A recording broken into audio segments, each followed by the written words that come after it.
never had to say this to any star sign, I don't think.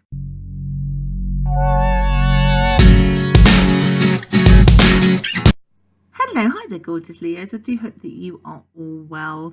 And what does your month for love have in store for you? Like, I've never had to say this to any star sign, I don't think. I'm going to sneeze. Uh-oh. Excuse me. Sorry about that.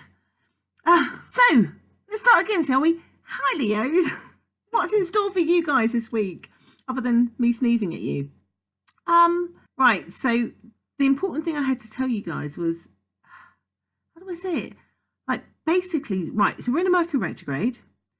One of the things that can happen in Mercury retrograde, as some of you may know, is that people from our past can show up again, turn up, give us a call, bump into them, that kind of stuff.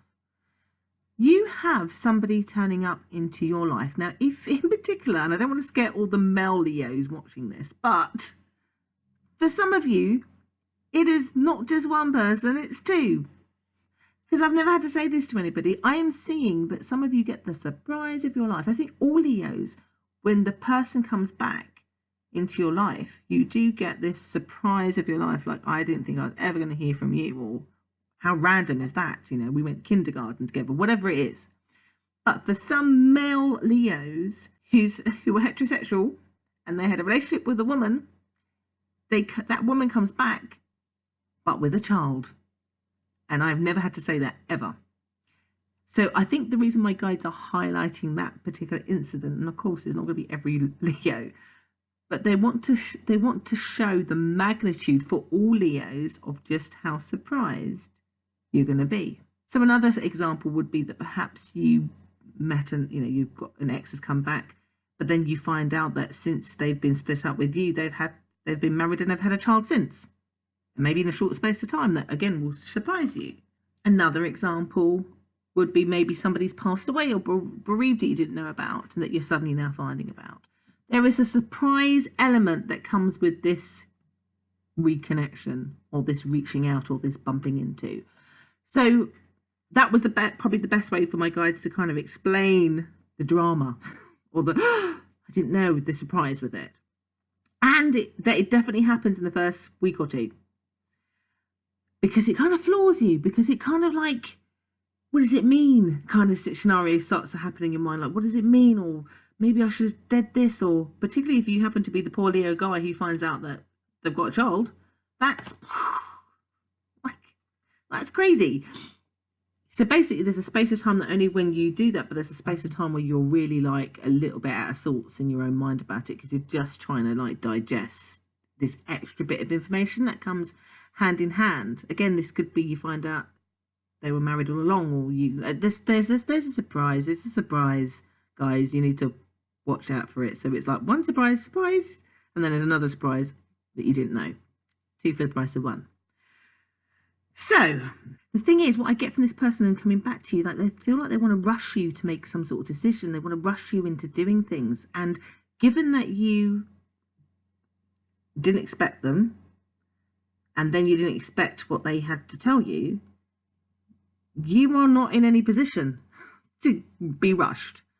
And again, because it's a general reading, I'm not too sure how to break this down, but all I can tell you is they feel like, hurry up, tell me if I can stay, or hurry up, tell me if I'm back in your life, or it's like they're putting some pressure on you. And I'm not gonna lie, you will feel very clammed up. You will feel like I can't take this.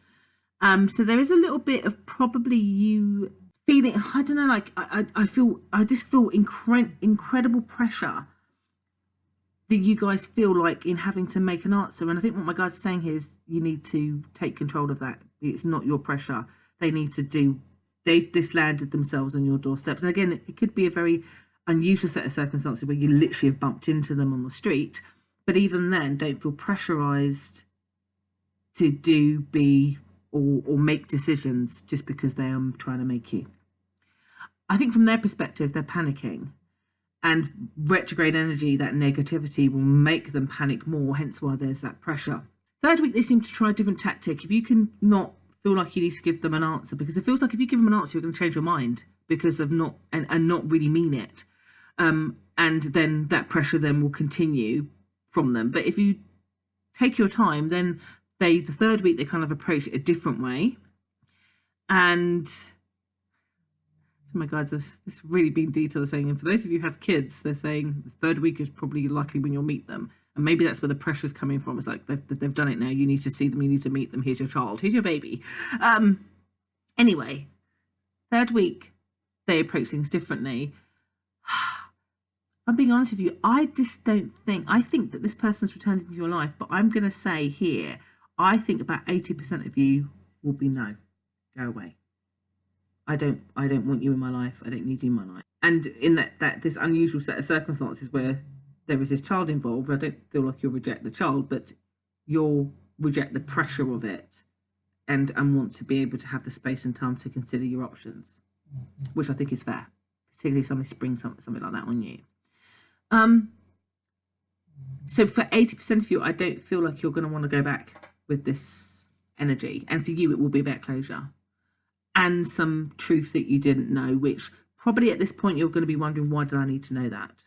My life was happier without it. There will always be a reason why, because perhaps it aids to learning for you later on for something that's quite key in your life. And this is what this sort of feels like. And then when you kind of, and I think you'll make that decision in the third week, because in the last week, I see you kind of like just taking stock of the entire month and not feeling great about it, if I'm being honest with you. You feel kind of like you just want to cry out the experience, but also like in a very cathartic way, like, and now I'm free of it a little bit. And then you'll go into December more determined and to put one foot in front of the other and to refocus back on how your life was before this all got interrupted. For those 20% who do want to resolve it, I don't think it was still an easy choice. I think that for probably for the next month or two, you'll be feeling, am I making the right decision, and feel a bit uneasy. But I think that same muster of kind of like putting one foot in front of the other, I'm going to try to integrate this the best way that I can, is how you'll go about it. And you'll do it successfully. But yeah, it's a bit of a one of those months to month, this one of those months this week. If you want a private reading on yours, if yours is that complicated and you want to break yours down a little bit more better than a general reading, then I do private readings, and the links are just down below. Anyway, you all try to have an amazing month. Do let me know how crazy yours turns out to be, and I'll be back again in December. Take care.